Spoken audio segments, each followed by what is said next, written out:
புற்றுநோய் என்பது ஒரு அளவுக்கு அதிகமாக மக்களிடையே இந்த நோயானது பெருகி காணப்படுகிறது. அந்த வகையில் பார்த்தீங்கன்னு சொன்னால், இந்த புற்றுநோயினுடைய அறிவியல் உண்மைகள் என்ன? அதை எப்படி குணமாக்குவது? அதை என்னென்ன உணவுப் பொருட்கள் சாப்பிட்டால் அந்த நோய்கள் எல்லாம் வராமல் தடுக்கப்படும்? அப்புறம் அந்த புற்றுநோய்கள் பற்றிய வதந்திகள் என்ன? கட்டுக்கதைகள் என்ன? என்பதை பற்றியெல்லாம் நம்ம ஒவ்வொரு நிகழ்ச்சியிலும் நம்ம பேசிட்டு வந்துக்கிறோம். அதை பற்றி இன்னைக்கு பார்த்தீங்கன்னா, இந்த புற்றுநோய் பற்றிய விஷயங்கள் பற்றி சில உண்மைகளை நம்ம இங்க பேச போறோம். ஏன்னு பார்த்தீங்கன்னா, இந்த புற்றுநோய் அப்படிங்கிறது ஒரு தொற்று நோயா அல்லது தொற்று நோய் இல்லையா என்பதை பற்றியெல்லாம் பல விவாதங்கள் இருக்கின்றன. ஏன்னா புற்றுநோய் பாதிக்கப்பட்ட ஒரு நபரிடத்தில் பழகும் பொழுது, அவரிடத்தில் தொற்று பேசும் பொழுது, அவருக்கு சில பணிவிடைகள் செய்யும் பொழுது அந்த நோயானது மற்றவர்களுக்கு தொற்றிக் கொள்ளுமா என்பதையெல்லாம் போன்ற விவாதங்கள் கிளம்பி இருக்கின்றது. அதுக்கெல்லாம் அந்த மாதிரி விஷயங்கள் எல்லாம் பதில் சொல்லத்தான் இன்றைக்கு அந்த நிகழ்ச்சியை நம்ம பார்க்க போறோம். பார்த்தீங்கன்னா, கேன்சர் அப்படிங்கிறது ஒரு தொற்று நோய் கிடையாதுங்க. ஏன்னா அவங்களோட பழகுவதாலும், அந்த கேன்சர் பாதிக்கப்பட்ட நபர்கள் கூட பழகுவதாலும், அவர்களுக்கு ஏதாவது உதவி செய்வதாலும், இல்லை அவர்களுக்கு ஏதாவது அவர் பயன்படுத்திய பொருள்களை எல்லாம் பயன்படுத்துவதாலும் அந்த மாதிரி இது ஒரு தொற்று நோய் கிடையாது. ஏன்னா இது நான் கம்யூனிகபிள் டிசீஸ் அப்படின்னு தான் நம்ம இதை சொல்றோம். ஆகவே இது ஒரு இடத்திலிருந்து மற்றொரு இடத்தில் இது பரவக்கூடிய நோய் கிடையாது. அதனால யாரும் பயம் கொள்ள தேவையில்லை. இருந்த போதிலும் பார்த்தீங்கன்னா, இது மிக முக்கியமான விஷயம், இந்த வைரஸ் கிருமிகள், பாக்டீரியா கிருமிகள் போன்றவைகளால் ஏற்படுகின்ற இந்த புற்றுநோய் கட்டிகளானது ஒருவரிலிருந்து அந்த புற்றுநோய் கட்டிகளை உருவாக்கும் கிருமிகளானது ஒருவரிலிருந்து மற்றவர்களுக்கு பரவக்கூடிய தன்மை உடையது. அதை நாம தெளிவாக புரிஞ்சுக்கணும். உதாரணத்துக்கு பார்த்தீங்கன்னா, ஹெப்பாடைட்டிஸ் கல்லீரல் புற்றுநோய்களை ஏற்படுத்துகின்ற hepatitis B virus and C virus பார்த்தீங்கன்னா, இது ரத்தத்தின் மூலமாக பரவக்கூடிய தன்மை இந்த வைரஸ் ஆனது உடையது. அதே போல பார்த்தீங்கன்னா, ஹியூமன் பேப்பிலோமா வைரஸ் என்று சொல்லப்படுகின்ற ஒரு வைரஸ் ஆனது இந்த பெண்களுக்கு கர்ப்பப்பை சர்வீஸ் கேன்சர் என்று சொல்றோமோ அந்த இடத்துல புற்றுநோய் ஏற்படுத்தக்கூடிய நோய் பாதிக்கப்பட்டவருடன் உடலுறவு வைப்பதன் மூலமாக இந்த கிருமியானது பரவக்கூடிய வாய்ப்பானது இருக்கின்றது. அப்புறம் அடுத்தபடியாக பார்த்தீங்கன்னு சொன்னால், இந்த குடல் பகுதியில் ஏற்படுகின்ற இந்த புற்றுநோய்க்கு காரணமான ஹைலோபாக்டர் பைலோரி புரியுதுங்களா, அந்த வகையான ஒரு பாக்டீரியானது ஹைலோபாக்டர் பைலோரி அப்படின்னு சொல்ற ஒரு பாக்டீரியாவானது அந்த பாதிக்கப்பட்ட நபர்களுடைய எச்சிலிருந்து பரவக்கூடிய ஒரு வாய்ப்புகள் இருக்கின்றது. ஆகவே இந்த கிருமிகள் மூலமாக தான் அந்த பரவக்கூடிய வாய்ப்பானது, அந்த கிருமிகள் பரவக்கூடிய வாய்ப்பு தான் இருக்கிறதே ஒழிய, ஆனால் இந்த புற்றுநோயானது ஒரு இடத்திலிருந்து மற்றவர்களுக்கு பரவக்கூடிய வாய்ப்புகள் இல்லை. அதனால் பயம் கொள்ள தேவையில்லை. புரியுதுங்களா? அடுத்தபடியாக நம்ம பார்த்தீங்கன்னா, ஆர்டிபிஷியல் ஸ்வீட்னஸ் என்று சொல்லப்படுகின்ற சில சர்க்கரைகளை நம்ம பயன்படுத்தினால் இது புற்றுநோய் வருது அப்படின்னு நம்ம ஏற்கனவே நம்ம சொல்லிட்டு இருக்கிறோம். அதுல எந்த அளவுக்கு உண்மை இருக்குதுன்னு பாத்தீங்கன்னா, அதுல எந்த அளவுக்கும் அது உண்மை கிடையாது. புரியுதுங்களா? ஏன்னு சொன்னால், அதை அந்த ஆர்டிபிஷியல் ஸ்வீட்னஸ் என்று சொல்லப்படுகின்ற சோடியம் சாக்கரின் அண்ட் சோடியம் சைக்கிளமேட் என்று சொல்லப்படுகின்ற அந்த வேதிப்பொருளானது அந்த ஆர்டிபிஷியல் ஸ்வீட்னஸ் காணப்படுகிறது. அந்த ஆர்டிபிஷியல் ஸ்வீட்னஸ் உள்ள இந்த வேதிப்பொருட்களை எடுத்து இந்த லேப்ல ஆரம்ப காலகட்டங்களில் இந்த எலிகளுக்கு கொடுக்கும் பொழுது அதுக்கு அந்த சிறுநீரக பையின் மேற்பகுதியில் புற்றுநோய் கட்டி வந்ததை அவர்கள் அந்த ஆய்வகத்தில் கண்டிருக்கின்றனர். ஆனால் அதே வேளையில் பின்னாளில் அந்த ஆர்டிபிஷியல் ஸ்வீட்னஸ் என்று சொல்லப்படுகின்ற அந்த செயற்கை முறையான ஏற்படுத்தப்பட்ட அந்த சர்க்கரையை அந்த வேதிப்பொருள் அடங்கிய அந்த சர்க்கரையை மனிதர்களுக்கு கொடுக்கும் பொழுது மனிதர்களுக்கு அந்த புற்றுநோய் வருவதில்லை என்பதை அந்த ஆய்வில் அவர்கள் கண்டறிந்திருக்கின்றனர். அதன் விளைவாகவே அவர்கள் இந்த ஆர்டிபிஷியல் ஸ்வீட்னஸ் என்று சொல்லப்படுகின்ற இந்த சர்க்கரை சாப்பிடுவதனால் மனிதர்களுக்கு எந்த பாதிப்பும் ஏற்படுவதில்லை என்பதை அவர்கள் ஆய்வின் மூலமாக தெளிவாக விளக்கி அவர்கள் கூறியிருக்கிறார்கள். ஆகவே இந்த இயற்கையான செயற்கை முறையில் தயாரிக்கப்பட்ட இந்த வெள்ளை சர்க்கரை போன்ற விஷயங்கள் அது ஆர்டிபிஷியல் ஸ்வீட்னஸ் என்று சொல்லப்படுகின்ற அந்த சாக்கரின் சைக்கிளமேட் என்ற வேதிப்பொருட்கள் அடங்கிய அந்த சர்க்கரையானது உங்களுக்கு எந்தவித பாதிப்பையும் ஏற்படுத்தாது, புற்றுநோய் வரக்கூடிய விஷயங்கள் அது இல்லை என்று நிரூபணமாகியிருக்கிறது. ஆகவே இதுல அதனால ஆர்டிபிஷியல் சாப்பிடறதுனால எந்த பிரச்சனையும் இல்லை. புரியுதுங்களா? அடுத்தபடியாக பாத்தீங்கன்னா, நம்ம புழக்கத்தில் இப்ப அதிகமாக காணப்படுவது ஹேர் டை. இப்ப பாத்தீங்கன்னா இப்ப இள வயதிலேயே நிறைய பேருக்கு நரமுடியானது வருகிறது. அந்த நரமுடியை நாம மறைப்பதற்காக அப்ப இயற்கையான நிறத்தை இல்லாதனால் அது செயற்கை முறையில் அதை நிறமூட்டுவதற்காக அந்த கருப்பு நிறத்தில் உள்ள அந்த ஹேர் டைகளை எல்லாம் நம்ம வாங்கி பயன்படுத்தி கொண்டு இருக்கின்றோம். அந்த வகையில் பார்த்தீர்கள் என்றால் பயன்படுத்தும் பொழுது அதில் ஏகப்பட்ட பிரச்சனைகள் வருவதாக பல்வேறு தரப்பிலும் அதை பேசிக் கொண்டிருக்கிறார். ஆனால் இதுல ஆரம்ப காலகட்டங்களில் பார்த்தீங்கன்னு சொன்னால் இந்த டை தயாரிக்கும் பொழுது பாலிஎத்திலீன் என்று சொல்லப்படக்கூடிய ஒரு ஒரு கெமிக்கல் ஆனது, அதாவது அதனுடைய டெரிவேட்டிவ்ஸ் பார்த்தீங்கன்னா அரோமேட்டிக் அமைன்ஸ் என்று சொல்லப்படுகின்ற அந்த டெரிவேட்டிவ்ஸ் ஆனது அந்த ஹேர் டைகளில் எல்லாம் கலந்து காணப்படுகிறது. அந்த அந்த அரோமேட்டிக் அமைன்ஸ் என்று சொல்லப்படுகின்ற இந்த வேதிப்பொருள் கலந்த அந்த டையை ஆரம்ப காலகட்டங்கள், அதாவது 1970 அந்த காலகட்டங்களில் அவர்கள் அந்த டையை பயன்படுத்தும் பொழுது அதை பரிசோதனைக்காக எலிகளுக்கு அந்த டையை பயன்படுத்தும் பொழுது அதில் என்னன்னு கேட்டீங்கன்னா அந்த புற்றுநோய் கூறுவதற்குண்டான வாய்ப்புகள் எல்லாம் இருந்திருக்கின்றன. உடனே அதை மாற்றிவிட்டு இப்போ வர டைலி பார்த்தீங்கன்னா ஃபேராஃபனைல் டையமைன் என்று சொல்லப்படுகின்ற ஒரு வேதிப்பொருள் அடங்கிய டையை தான் இப்போ யூஸ் பண்ணிட்டு இருக்கிறோம். இந்த டையில பார்த்தீங்கன்னா உங்களுக்கு அந்த மாதிரி கேன்சர் வருவதற்குண்டான வாய்ப்பு இல்லை. அதே அம்மோனியா கலந்த டைகளும் இப்போ மார்க்கெட்டில் கிடைக்கின்றன.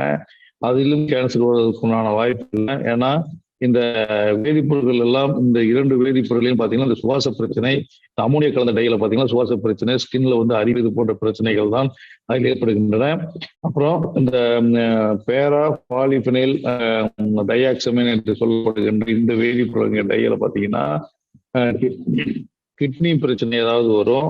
அது மட்டுமல்லாமல் சுவாச பிரச்சனை வருவதற்குண்டான வாய்ப்புகள் இதில் இருக்கின்றன. அவ்வளோ கேன்சர் வருவதற்குண்டான வாய்ப்புகள் இந்த வகை டையிலும் அதில் கிடையாது. அதனால நம்ம டை அப்படிங்கிறது பொதுவாகவே பார்த்தீங்கன்னா எங்களை பொறுத்தவரை இந்த டையானது கேன்சரை உருவாக்கவில்லை என்றாலும் அது கிட்னி பிரச்சனையையும் மற்ற பிரச்சனைகளையும் அது உருவாக்குகிறது. ஆகவே நம்ம அந்த நோய்களை எல்லாம் தவிர்த்துக் கொள்வதற்காக, அந்த சுவாச பிரச்சனையிலிருந்து விடுபடுவதற்காக, அரிப்புகளை எல்லாம் தவிர்ப்பதற்காக, ஸ்கின்ல அலர்ஜி வரக்கூடிய விஷயங்களை எல்லாம் தவிர்ப்பதற்காக நம்ம இந்த டையை அந்த டையை அறவே விளக்குவது நல்லதாகப்படுகிறது.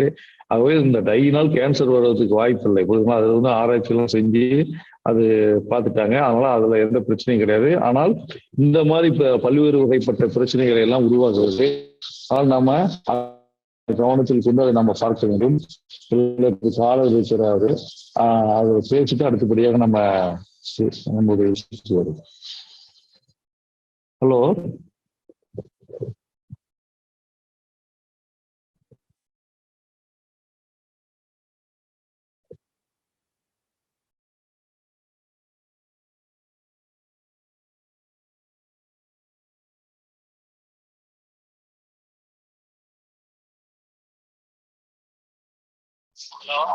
ஹலோ, வணக்கம், சொல்லுங்க. ஆமாங்க, சொல்லுங்க. சொல்லுங்க. சரிங்க. சொல்லுங்க. சரிங்க. சரிங்க. சரிங்க.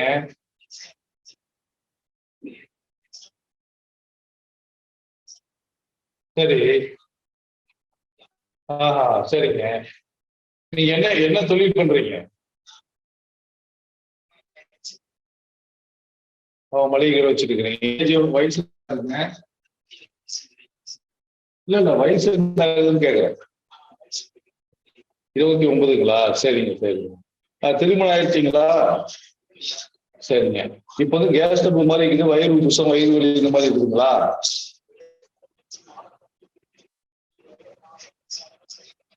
சரிங்க. இப்ப என்னென்ன மாத்திரைகள் சாப்பிட்டீங்க? ஏதாவது வேற ஏதாவது டெஸ்ட் எல்லாம் பண்ணீங்களா? வேற டெஸ்ட் ஏதாவது பண்ணீங்களா? எக்ஸ்ரே மாதிரி ஏதாவது குடல் ஏதாவது ஸ்கேன் ஏதாவது பண்ணி பாத்தீங்களா? ஒண்ணுமே இல்ல. அப்படிங்களா? சரிங்க. இப்ப உங்களுக்கு இருக்கிற பிரச்சனை வச்சுதான் ஒரு 2-3 மருந்து சொல்றேன், நீங்க அங்கேயே வாங்கி சாப்பிடுங்க. அதெல்லாம் உங்களுக்கு தீரலாம். அப்புறம் மீண்டும் என்னோட தொடர்பு கொள்ளுங்க. இந்த நிகழ்ச்சி முடிஞ்சதுக்கு அப்புறம் கூட இந்த நம்பர்ல என்ன கான்டாக்ட் பண்ணுங்க. அப்புறம் நான் என்ன பண்ணலாம்னு நான் அப்புறம் சொல்றேன். இப்ப என்னன்னு கேட்டீங்கன்னா, 7வது சூர்ணம் அப்படின்னு அந்த சித்த மருந்துகள்ல கிடைக்குங்க. ஹலோ, அத 7வது சூர்ணம்னு சொல்லிட்டு சித்த மருந்து கடைகள்லாம் அங்க கிடைக்கும் திருநெல்வேலியில. அதை வாங்கிட்டு அது கூட சங்கு பஸ்மன்னு ஒரு பஸ்மம் ஒன்று கிடைக்குங்க. அது ரெண்டையும் மிக்ஸ் பண்ணிட்டு காலை மாலை வேலை ஒரு ஸ்பூன் தேன்ல கலக்கி சாப்பிடுங்க. தேன்ல அதை அந்த பவுடர் போட்டுட்டு சாப்பிட்டீங்கன்னா அதுலயே உங்களுக்கு சரியாயிரும். அதுலயும் உங்களுக்கு சரியாகல அப்படின்னா அப்புறம் என்ன நீங்க தொடர்பு கொள்ளுங்க. அவர் மேற்கொண்டு என்ன பண்ணலாம்னு நான் பாக்குறேன். வேற ஏதாவது டெஸ்ட் ஏதாவது பரிசோதனை எடுக்கணுமா இருந்துச்சுன்னா அதை எடுத்துட்டு அதுக்கு தகுந்த மாதிரி நம்ம வேற வீடி மிக்க மருந்துகள்லாம் இருக்கு, அந்த மருந்து நம்ம சாப்பிடலாங்க.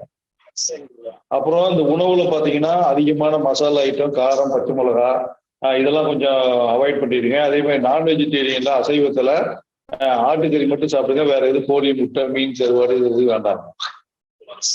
புரியுங்களா? இது மாதிரி பண்ணிட்டு வாங்க. அப்புறம் இந்த மாதிரி உருளைக்கிழங்கு, இந்த வாயு பதார்த்தமான உருளைக்கிழங்கு, வாழைக்காய், முருங்கைக்காய், கொத்தவரங்காய், புளி இதெல்லாம் கொஞ்சம் அவாய்ட் பண்ணிட்டீங்கன்னாவே அதை அந்த உணவுப் பொருளை கரெக்ட் பண்ணாம உங்களுக்கு நோய் சரியாயிரும். அதனால இந்த மாதிரி பண்ணிட்டு வாங்க. அந்த மருந்தையும் வாங்கி சாப்பிடுங்க. அப்புறம் ஏதாவது உங்களுக்கு இதுல உணவு பிரச்சனையோ வேற விஷயமோ உங்களுக்கு தென்பட்டுச்சுன்னா என்ன கான்டாக்ட் பண்ணுங்க.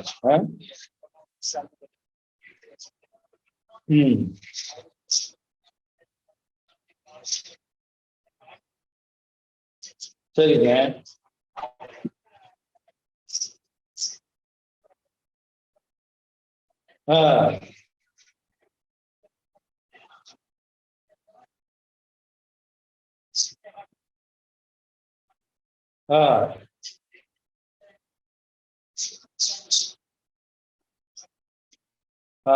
இல்ல அது ஓகேங்க. நான் என்ன சொல்றேன்னா இப்ப இந்த மருந்து வாங்கி சாப்பிடுங்க. நான் இப்ப சொன்ன மருந்து வாங்கி சாப்பிடுங்க. அப்புறம் உணவுல இந்த சுண்டைக்காய், அதே மாதிரி கோவக்காய், இது மாதிரி விஷயம், அப்புறம் மணத்தக்காளி கீரை இதெல்லாம் கொஞ்சம் உணவுல சேர்த்துக்கிங்க. இது மாதிரி சேர்த்துக்கிட்டீங்கன்னாவே இது கொஞ்சம் சீக்கிரம் சரியாகும். இந்த மருந்து வாங்கி முதல்ல சாப்பிடும். சாப்பிட்டு அப்புறம் சொல்லுங்க. ஏதோ பேக்ரவுண்ட் ஒரு சவுண்ட் அதிகமா வந்துட்டு இருக்கு, அது பாருங்க. பார்த்து சாப்பிட்டு அப்புறம் அந்த இந்த நம்பருக்கு கான்டாக்ட். Okay okay okay.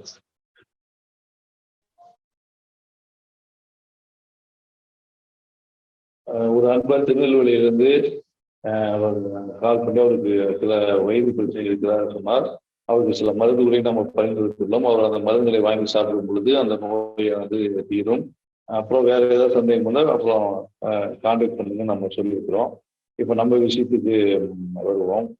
இப்போ பார்த்தீங்கன்னா இந்த மாதிரி ஹேர் டை பயன்படுத்துவதனால் இந்த பிரச்சனை வருகிறது அப்படின்னு நம்ம சொல்கின்றோம். அதனால ஹேர் டை பயன்படுத்துவதற்கான வாய்ப்புகள் இருக்கு. இந்த ஆராய்ச்சியினுடைய தரவுகள் எல்லாம் ஆய்வினுடைய தரவுகள் எல்லாம் சொல்கின்றன.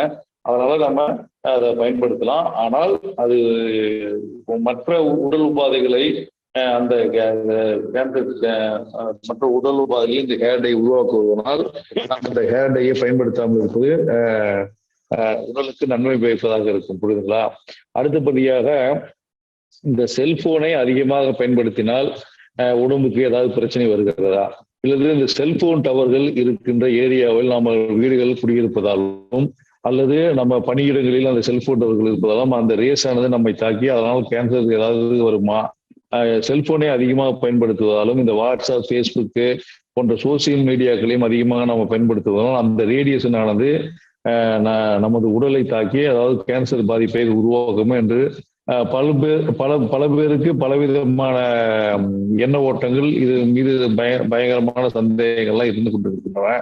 அதுக்கு நாம இப்ப என்ன சொல்றோம் அப்படின்னா, இது நோ ஃப்ரீக்வன்சி ரேடியேஷன். இது இதனுடைய ரேடியேஷன் பாத்தீங்கன்னா செல்போன்ல இருக்கிற நோ ஃப்ரீக்வன்சி ரேடியேஷன். புரியுதுங்களா?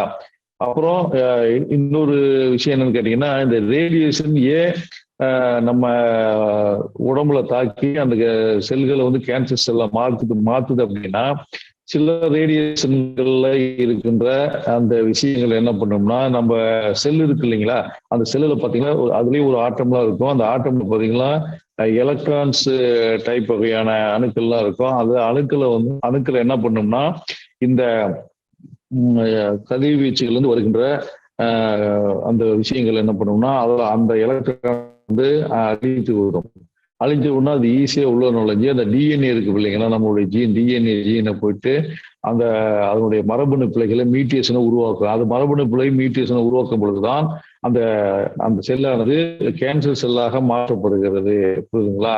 அப்ப ஆன்கோஜீனாக அது மாற்றப்படுகிறது. அப்ப மாற்றப்படும் பொழுது அந்த இடத்துல கேன்சர் உருவாகிறது. ஆனால் நாம் சொல்வது இந்த சில வகை கதிர்வீச்சுகள், அது என்ன கதிர்வீச்சுன்னு பின்னாடி சொல்றேன். இப்ப இந்த கதிர்வீச்சு வகையில் 2 வகையான கதிர்வீச்சுகள், ஒன்று அயோனைசிங் கதிர்வீச்சு, நான் அயோனைசிங் கதிர்வீச்சுகள் என்று 2 வகையாக இருக்கின்றன. இப்ப நம்ம செல்போன்ல வர கதிர்வீச்சு, அப்புறம் டிவியில வர கதிர்வீச்சு, அப்புறம் ரிமோட்ல வருகிறது, அப்புறம் மைக்ரோவன்ல வர்றது, அப்புறம் ரேடியோ ஸ்டேஷன்ல இருக்கிற கதிர்வீச்சு, இது மாதிரி வருகின்ற கதிர்வீச்சுகள் எல்லாம் பாத்தீங்கன்னா நான் அயோனைசிங் கதிர்வீச்சுன்னு நான் சொல்லுகிறோம். இது வந்து அந்த எலக்ட்ரான்ஸ் போன்ற அயன்களை எல்லாம் அழிக்கக்கூடிய வல்லமை கிடையாது. அதனால இதுல வந்து எந்த பாதிப்பும் கிடையாது. மனித உருவத்துக்கு இது எந்த பாதிப்பும் கிடையாது. கேன்சரை இது உருவாக்காது. இதுதான் அயோனைசிங் கதிர்வீச்சு என்று சொல்லப்படுகின்ற எக்ஸ்ரே கதிர்களிலிருந்து எக்ஸ்ரே எடுக்கக்கூடிய அந்த கதிர்வீச்சு, அப்புறம் காஸ்மிக் ரேஸ், அடுத்தபடியாக காமா கதிர்கள், அடுத்தபடியாக இந்த அணு உலைகளிலிருந்து வருகின்ற நியூக்ளியர் ரேஸ், இந்த மாதிரி கதிர்வீச்சுகளிலிருந்து வருகின்ற அந்த கதிர்வீச்சுகள் தான் உங்களுக்கு அந்த டிஎன்ஏ உள்ளே நுழைந்து அந்த எலக்ட்ரானை அழித்து உள்ளே நுழைந்து அந்த டிஎன்ஏ ஜீன்களை அதை மரபணு மாற்றம் செய்து மரபு பிழையை ஏற்படுத்தி அந்த இடத்துல அந்த கேன்சர் செல்லை இது வந்து உருவாக்குது. புரியுதுங்களா? அப்படி உருவாக்கும் பொழுது அது கேன்சராக மாறுகிறது. அதனால அந்த வகையான கதிர்வீச்சுகள் தான் இந்த கேன்சர் செல்களை உருவாக்குமே ஒழிய இது போன்ற கதிர்வீச்சுகள், அதாவது செல்போன் கதிர்வீச்சு நீங்க பயங்கொள்ள தேவையில்லை. செல்போன், ரேடியோ, அதே மாதிரி ரிமோட், அதே மைக்ரோவேவன், இது போன்ற கதிர்வீச்சுகள், அதுபோல் செல்போன் டவர்களிலிருந்து வருகின்ற கதிர்வீச்சுகள், இதெல்லாம் மனிதனுக்கு உங்களுக்கு அந்த கேன்சர் செல்களை அது உருவாக்காது. அதனால நம்ம அதை பயங்கொள்ள தேவையில்லை. புரியுதுங்களா? அடுத்தபடியாக நம்ம பார்த்துக்க சொன்னால் நம்ம இந்த விஷயங்கள் எல்லாம் பலராலும் பலவாக தெரிவித்து கூறப்பட்டு இந்த செல்போனுடைய அலைவீச்சுகள் எல்லாம் கதிர்வீச்சுகள் எல்லாம் நம்ம மனித உடலை அதை அந்த கேன்சர் செல்களை உருவாக்குகிறது என்றெல்லாம் நம்ம சொல்லிட்டு இருக்கிறோம். ஆனால் அது எந்த அளவும் உண்மை கிடையாது. ஏனென்று சொன்னால் இந்த செல்போன் கதிர்வீச்சுகளில் காணப்படுகின்ற அந்த விஷயங்கள் எல்லாம் அந்த எலக்ட்ரானை அழிக்கக்கூடிய வல்லமை கிடையாது. அதனால இது டிஎன்ஏவை மரபணு பிழை செய்யாது. அது செய்யாத பொழுது அது கேன்சர் செல்லாக மாறாது. புரியுதுங்களா? அதனால நம்ம இந்த கதிர்வீச்சுகள்லாம் நம்ம செல்போன் அதிகம் பயன்படுத்தினால் அது வருது. ஆனால் செல்போன் அதிகம் பயன்படுத்துவதால் மற்ற பிரச்சனைகள், உடல் கேன்சர் வராத வழியே உடலில் மற்ற தொந்தரவுகள் வருகின்றன. அதனால அளவுக்கு அதிகமாக நம்ம அதை பயன்படுத்துவதை விட, பேசுவதை விட, அதை தேவைக்கு மட்டும் பயன்படுத்தி விட்டு அதை இருந்தால் நல்லது. ஆனால் எந்த காரணத்துக்கு அது கேன்சர் செல்களை அது வந்து உருவாக்காது. அடுத்தபடியாக பார்த்தோம் என்று சொன்னால் இந்த பிளாஸ்டிக் பாட்டில்கள், பெட் பாட்டில்கள் என்று சொல்லப்படும் இந்த பிளாஸ்டிக் பாட்டில்களில் தண்ணீர் அருந்துவதாலோ, உணவு சாப்பிடுவதாலோ அதனால ஏதாவது கேன்சர் செல்லானது உருவாக்குகின்றதா என்றெல்லாம் நமக்கு பெரும் சந்தேகம் இருக்கின்றன. அது கேன்சரை உருவாக்குமா என்றெல்லாம் ஒரு சந்தேகம் இருக்கின்றன.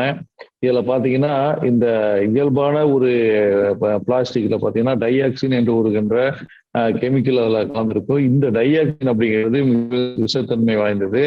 ஆனால் நாம பயன்படுத்துகின்ற இந்த பெட் பாட்டில் என்று சொல்லப்படுகின்ற இந்த பாட்டில்களில் எல்லாம் பார்த்தீங்க என்று சொன்னால், அந்த தண்ணீர் பாட்டில்களில் என்று சொன்னால் பாலிஎத்திலீன் டெராஃபிக்லேட் என்று சொல்லப்படுகின்ற, அதாவது பெட் என்று நாம் அதை சொல்லுகின்றோம். புரியுதுங்களா? அதுலயும் அதனுடைய விரிவாக்கம் இருக்குது. பாலிஎத்திலீன் டெராஃபிக்லேட் என்கின்ற ஒரு வேதிப்பொருள் அது காணப்படுகிறது. அந்த வேதிப்பொருள் பார்த்தீங்கன்னா உங்களுக்கு அதுல எந்த பிரச்சனையும் இருக்காது. புரியுதுங்களா?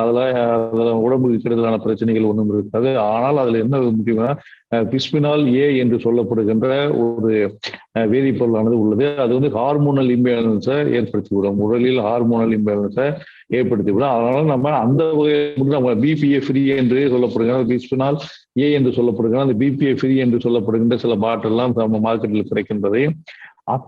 அந்த வகையான பாட்டில்களை நாம் பயன்படுத்தும் பொழுது உங்களுக்கு உடலுக்கு எந்த பிரச்சனையும் இருக்காது. ஆனால் இந்த வகையான பிபிஏ ஃப்ரீ என்று சொல்லப்படுகின்ற அந்த பெட் பாட்டில்களை வாங்கி நாம் பயன்படுத்தும் பொழுது அது உங்களுக்கு மிகுந்த பல பயனுள்ளதாக இருக்கும். அதனால கேன்சர் செல் உருவாகுது. இந்த பிபி என்று சொல்லப்படுகின்ற பிஸ்பினால் ஏ என்று சொல்லப்படுகின்ற வேதிப்பொருள் என்ன செய்யும்னா, இது சூடான உணவுகளை அதில் கொண்டு போகும்போது அதிலிருந்து உணவுகளில் இருக்கின்ற சூடானது அது உருகி இது ஹார்மோனல் உடலுக்கு சென்று அது ஹார்மோனல் இம்பேலன்ஸ் ஏற்படுத்துகிறது. ஹார்மோனல் இம்பேலன்ஸ் என்றால் இந்த வேதிப்பொருளானது உள்ளே சென்று இன்னொரு ஹார்மோனை அது உருவாக்கும். உடலில் இருக்கிற ஹார்மோன் போலவே இன்னொரு ஹார்மோனை உருவாக்கும். அப்ப உடல்ல இருக்கிற செல்லாம் என்ன நினைக்குன்னா, ஒரு ஹார்மோனு அதே உண்மையான ஹார்மோன் என்று நினைச்சு அதை செய்யணும். அப்ப நார்மலான ஹார்மோன் வந்து அதனுடைய சுரப்பானது குறைந்து விடுகிறது. இதுதான் இதனுடைய உண்மை. அதனால இந்த பிபிஐ ஃப்ரீ போன்ற இந்த பிளாஸ்டிக் பொருட்களை நம்ம பயன்படுத்துறதுனால எந்த பிரச்சனையும் கிடையாது. அதுல வந்து கேன்சர் செல்களும் உங்களுக்கு வந்து உருவாகாது. கேன்சர் வருவதற்கு வாய்ப்புகளே கிடையாது. புரியுதுங்களா? அடுத்தபடியாக நம்ம பார்த்தீங்கன்னு சொன்னால் டியோடரண்ட் என்று சொல்லப்படுகின்ற இந்த உடலில் நிறங்களை ஊட்டுகின்ற, புரியுதுங்களா, உடலில் உடலில் அந்த வாசனையை கூட்டுகின்ற அந்த வியர்வை வாசங்களை தூர ஓட்டுகின்ற அந்த டியோடரண்ட் என்று சொல்லப்படுகின்ற இந்த வாசனை திரவியங்களை பற்றி தான் நம்ம சொல்றோம். இந்த வாசனை திரவியங்களை அதிக அளவில் நம்ம பயன்படுத்தும் பொழுது உடலில் அந்த கேன்சர் கட்டியானது வருகின்றதா என்று நாம வருகின்றதா என்ற ஒரு சந்தேகம் இருக்கின்றது. சில பேர் வரும் என்று சொல்கிறார்கள், சில பேர் வருவதில்லை என்று சொல்கிறார்கள். புரியுதுங்களா? அதெல்லாம் வந்து என்ன விஷயம்னா, இந்த டியோடரண்ட் என்று சொல்லப்படுகின்ற இந்த வாசனை திரவியங்களில் நம்ம வியர்வை வாசத்தை நீக்குவதற்காகவும் அதோடு மட்டுமல்லாமல் அந்த வியர்வையை கண்ட்ரோல் செய்வதற்காகவும் இது நம்ம வந்து பயன்படுத்துகிறோம். ஆன்டிஸ்பெர்ஸ்பிரண்ட் என்று சொல்லப்படுகின்ற இது வியர்வையை கண்ட்ரோல் செய்யும். அதாவது வியர்வை அடைத்து அந்த வியர்வை வராமல் திருப்பதற்கு இது டியோடரண்ட் பார்த்தீங்கன்னா வியர்வையோடு சேர்ந்து அந்த வியர்வையை நறுமணமாக மாற்றக்கூடிய தன்மை தான் டியோடரண்ட். ஆன்டிஸ்பெர்ஸ்பிரன்ட்ஸ் என்று சொல்லப்படுகிறது வியர்வையை கண்ட்ரோல் செய்வது. டியோடரண்ட் என்று சொல்வது உங்களுக்கு அந்த வியர்வை வாசத்தை நல்ல ஒரு நறுமணமாக மாற்றுவதற்குண்டான விஷயமாக இந்த டியோடரண்ட் இருக்கின்றது. புரியுதுங்களா? இதுல இரண்டுலையுமே பாத்தீங்கன்னா அந்த அலுமினியம் பேஸ் காம்பனன்ட்ஸ் தான் அதிகமாக காணப்படுகிறது. ஆகவே இதில் நம்ம அதை பயன்படுத்தும் பொழுது இந்த அலுமினியம் ஸ்கின்ல படிந்து அது உள்பகுதியில் நுழைந்து அந்த ஆக்சில் என்று சொல்லப்படுகின்ற அந்த அக்குள் பகுதிகளில் உள்ள நினைவு முடிச்சுகளில் சேர்ந்து அங்குள்ள கழிவுகளை எல்லாம் ஒன்றாக சேர்ந்து அது அங்கு ஒரு வேதிவினையாற்றி அங்க அந்த கேன்சர் செல்களை உருவாகக்கூடிய வாய்ப்புகள் எல்லாம் ஏற்படுத்தி அங்க அந்த பிரஸ்ட் கேன்சர் என்று சொல்லப்படுகின்ற அந்த மார்பக புற்றுநோயை உருவாக்கக்கூடிய ஒரு விஷயங்கள் எல்லாம் இதில் நடக்கின்றது. நாம நிறைய பேர் இதை சொல்லிட்டு இருக்கிறாங்க. ஆனால் அதில் எந்த வகையிலும் அது உண்மை கிடையாது. ஏனென்று சொன்னால் அந்த அலுமினியம் என்பது அதிகமாக அந்த இடத்துல படிந்து இது பண்ணும்போது அந்த மாதிரி செல்களை அது உருவாக்கக்கூடிய வாய்ப்பு இல்லை. புரியுதுங்களா? ஏனென்று சொன்னால் இது வெறுமனே இந்த அலுமினியம் பேஸ் காம்பனன்ட் ஆனது அந்த வியர்வையையும் அந்த வியர்வை வருகின்ற பொழுது அந்த வியர்வையை நறுமணமாக்கக்கூடிய செயல்களை தான் செய்கிறது. மற்றபடி அது கேன்சர் செல்களை உருவாக்கக்கூடிய வாய்ப்புகள் இந்த டியோடரண்டில் கிடையாது. அதனால இந்த டியோடரண்ட் பயன்படுத்துவதனால் கேன்சர் உருவாகும் என்பதில் உண்மை கிடையாது. புரியுதுங்களா? அதனால நீங்க அதற்காக பயம் கொள்ள தேவையில்லை. நாம இந்த விஷயத்தில் நம்ம என்ன போறோம்னா, நம்ம இயற்கையான முறைகளில் சில மனமூட்டிகள் எல்லாம் இருக்கின்றன. அந்த மனமூட்டிகளை நாம வந்து வாங்கி பயன்படுத்தும் பொழுது உடலில் எந்த விதமான அலர்ஜிகளும் பிரச்சனையும் இருப்பாது. ஏற்கனவே நம்ம இந்த ஹேர் டே விஷயத்துலையும் சொன்னது அப்படிதான். அது கேன்சர் செல்களை உருவாக்காமல் கூட போகலாம், ஆனால் மற்ற உடல் பிரச்சனைகளை இது உருவாக்குகிறது.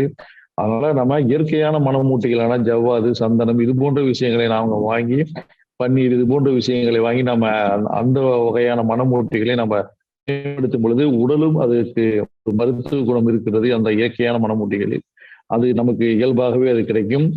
அப்புறம் பாத்தீங்கன்னா நம்ம உடலுக்கு அது வேற பிரச்சனையே அது உருவாக்காது. புரியுதுங்களா? இதுதான் அதனுடைய விஷயமே ஒழிய மற்றபடி இது டியோடரண்ட் உங்களுக்கு கேன்சர் செல்களை உருவாக்காது, கேன்சர் நோயை உருவாக்காது என்பதில் நீங்கள் உறுதியாக இருந்து கொள்ளலாம். புரியுதுங்களா? அடுத்தபடியாக பார்த்தீங்கன்னு சொன்னால் ஆன்டி ஆக்சிடென்ட்ஸ் என்று சொல்லப்படுகின்ற உணவுப் பொருட்கள் அல்லது மற்ற அந்த உணவுகளில் காணப்படுகின்ற ஆன்டி ஆக்சிடென்ட்ஸ் சாப்பிட்டால் கேன்சர் நோய்களை அது குணமாக்குமா என்று ஒரு சந்தேகம் நம்மிடையே பலருக்கு இருக்கின்றது. இதில் என்ன விஷயம் என்றால், ஆன்டி ஆக்சிடென்ட் சாப்பிடுவதனால் சில வகை காரணங்களால் வருகின்ற கேன்சர் நோய்களை அது கண்ட்ரோல் பண்ணுகிறது. அந்த ஆரம்பத்தை அது கண்ட்ரோல் செய்கிறது என்பதில் அது நம்ம தெரிஞ்ச ஒரு விஷயம் தான்.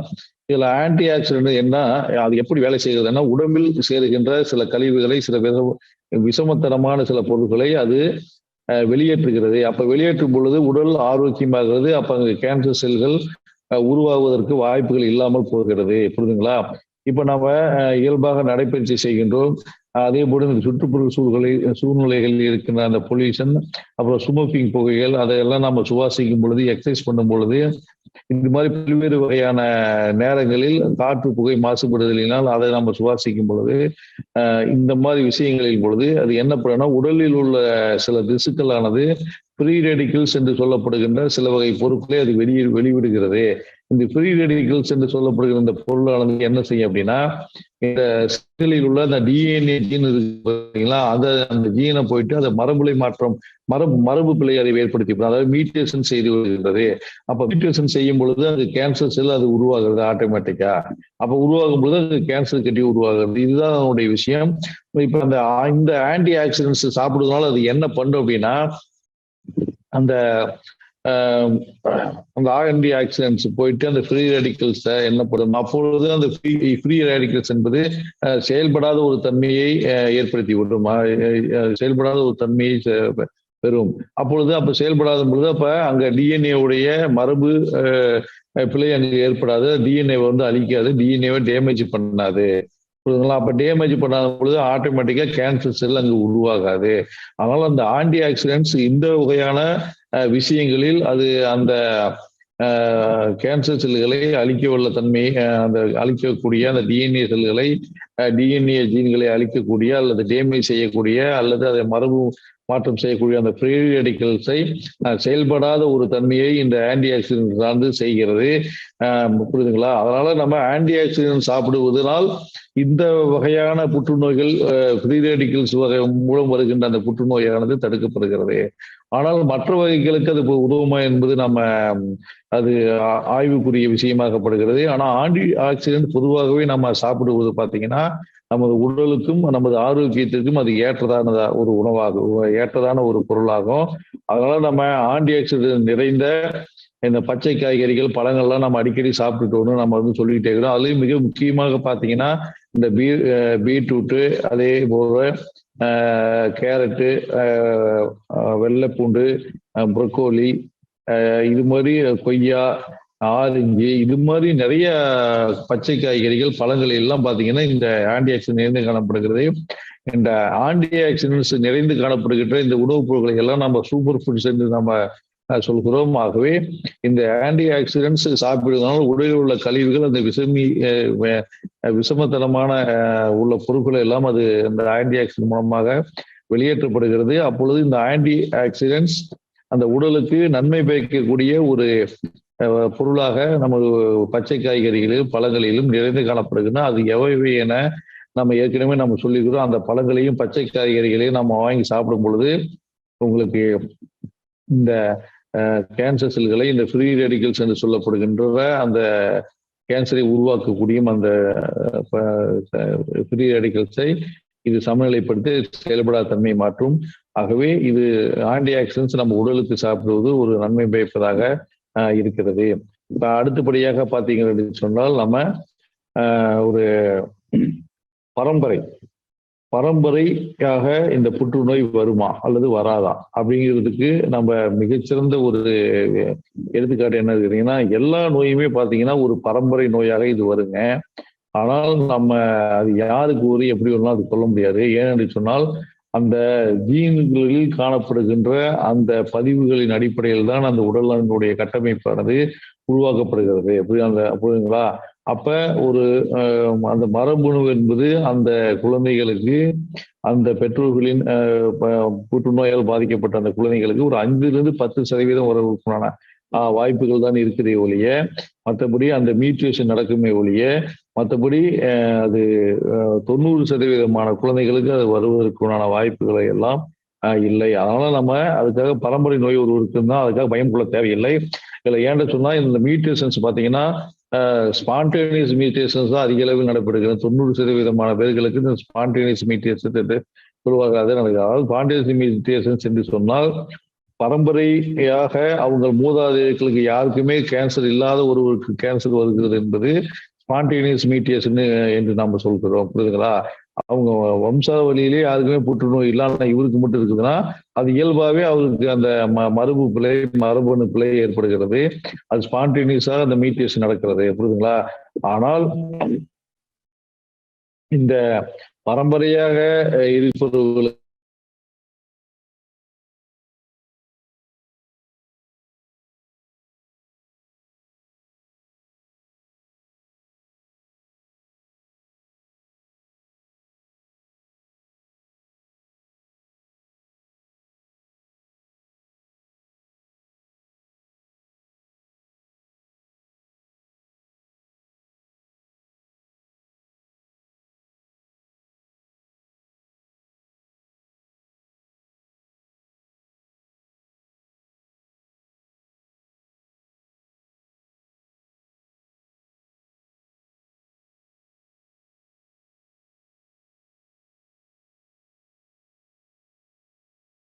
அந்த பரம்பரை நோயாளர்களுக்கு கிடையாது.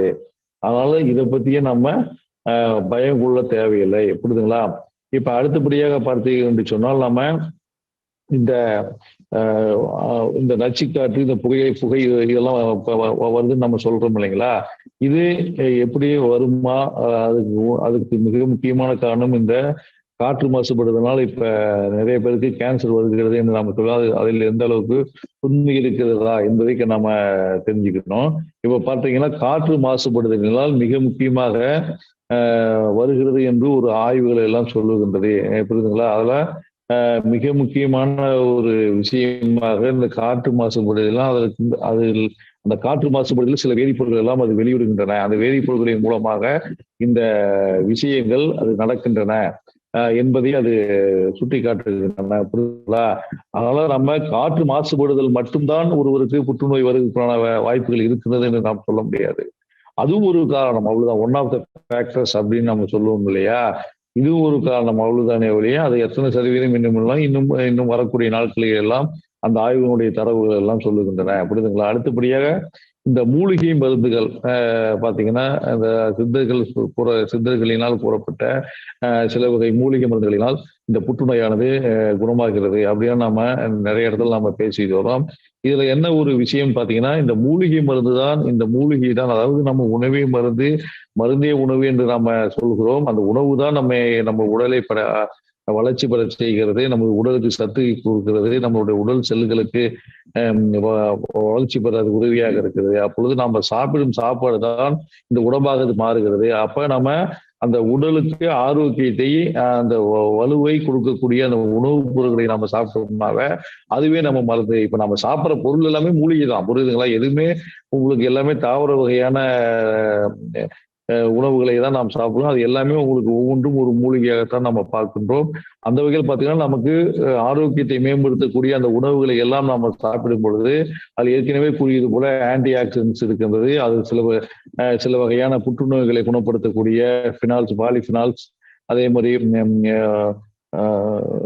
ஃப்ளவனாய்ட்ஸ், இது போல பைட்டோ கெமிக்கல்ஸ், எண்ணற்ற பைட்டோ கெமிக்கல்ஸ் இருக்கின்றன. இந்த ஒவ்வொரு பைட்டோ கெமிக்கலுக்கும் பார்த்தீங்கன்னா ஒவ்வொரு தன்மைகள் உண்டன. அந்த தன்மைகள் என்னவென்று சொல்ல சில வகை புற்றுநோய்களை ஆரம்ப நிலைய புற்றுநோய்களை அது குணமாக்கக்கூடிய வல்லமை எல்லாம் பெற்றிருக்கின்றன. பிரான்சில் ஒரு திராட்சையை சாப்பிடுவதற்கெல்லாம் புற்றுநோய் அங்கே வருவதில்லை என்பதெல்லாம் நம்ம அறிந்திருக்கின்றோம். அதே போன்று யுஎஸ்ஏல பார்த்தீங்கன்னா ஒரு நர்ஸுக்கே ஒரு மார்பக புற்றுநோய் வந்து அவங்க வந்து அந்த ட்ரை கிரேப்ஸ் சாப்பிட்டு அவங்க அந்த புற்றுநோயிலிருந்து மீண்டார்கள் என்றெல்லாம் நம்ம பார்க்கிறோம். புரியுதுங்களா? அதனால மூலிகையினுடைய பங்கு இது இந்த விஷயத்தில் ஒரு அளப்பரியது. ஆகவே இந்த சித்தர்களின் பரிந்துரைப்படி சித்த மருந்துகளை எல்லாம் நாம சாப்பிட்டு வந்தோம் என்று சொன்னால் ஆரம்ப கால புற்றுநோயிலேயே நாம எளிதில் அதை நம்ம அதை குணமாக்கக்கூடிய விகிதம் அதிகமாக இருக்கிறது. இது வகையான புற்றுநோய்களுக்கு நம்ம மூலிகை மருந்து, நம்ம சித்தர்கள் கூடிய மருந்துகள்லாம் நம்ம கொடுத்து பார்த்தோம் அப்படின்னு சொன்னாங்க. அதனுடைய மூலிகை அந்த சித்த மருந்துகள் எல்லாம் அந்த கேன்சர் செல்களை கட்டுப்படுத்தக்கூடிய தன்மை உடையனவாக இருக்கின்றன. புரிதுங்களா? அடுத்து அதனால நம்ம அந்த சித்த மருந்துகளையும் நம்ம எடுத்து சாப்பிட்டுட்டு அந்த பயனை நம்ம முழு பயனை நம்ம அது மூலமாக நம்ம பெறுவோம். அடுத்தபடியாக பார்த்தீங்க என்று சொன்னால் மார்பக புற்றுநோய். பொதுவாகவே நம்ம விஷயத்துல என்ன அப்படின்னா எல்லாருமே சொல்லுவாங்க மார்பக புற்றுநோய் அப்படின்னா பெண்களுக்கு தான் வருது, ஆண்களுக்கு வருவதில்லை என்பதெல்லாம் ஒரு புரிதல் இருந்து கொண்டிருக்கின்றது. அது கரெக்டு தான். ஆனாலும் என்னென்றா 99% பெண்களுக்கு தான் வரும். அது எந்த மாற்று கருத்தும் இல்லை. ஆனால் 1% ஆண்களுக்கும் வரக்கூடிய வாய்ப்புகள் எல்லாம் இருக்கின்றன.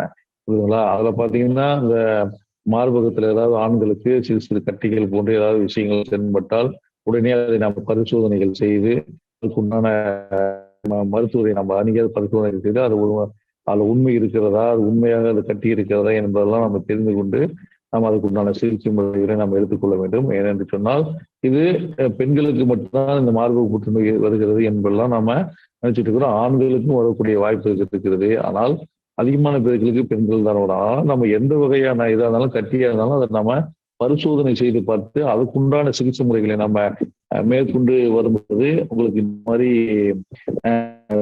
எல்லாம் வராதுங்க. புரியுதுங்களா? அதாவது அடுத்தபடியாக நம்ம பார்த்தீங்க அப்படின்னு சொன்னால் இப்ப பெண்கள் எல்லாம் பார்த்தீங்கன்னா இறுக்கமான உள்ளாடைகளை அணிவார்கள். அப்பொழுது அந்த இறுக்கமான உள்ளாடைகள் அவர்களுக்கு அந்த புற்றுநோய் கட்டிகளை உருவாக்குமா?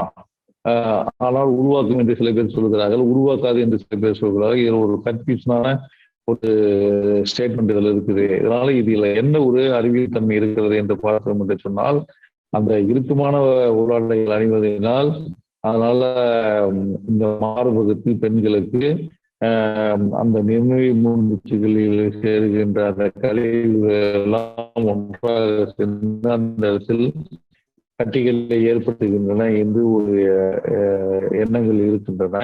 ஆனால் அது உண்மை கிடையாது. என்று சொன்னால் அது இறுக்கமான உள்ளாடைகள் அணிவதால் அது அங்கு உள்ள உறுப்புகளில் எந்தவித ஒரு பாதிப்பையும் அது ஏற்படுத்துவதில்லை. அதனால கேன்சர் கட்டிகள் வருவோம் என்று சொல்வதற்கு வாய்ப்புகள் ரொம்ப ரொம்ப குறைவு. ஆகவே நம்ம அதற்காக அதுக்கு நம்ம பயங்கொள்ள தேவையில்லை. புரியுதுங்களா? அடுத்தபடியாக நம்ம பார்த்தீங்கன்னு சொன்னால் இந்த காலகட்டத்தில் அதிகமாக பேர்களுக்கு இந்த கேன்சர் செல்கள், இந்த கேன்சர் கட்டிகள் இது வருகிறது.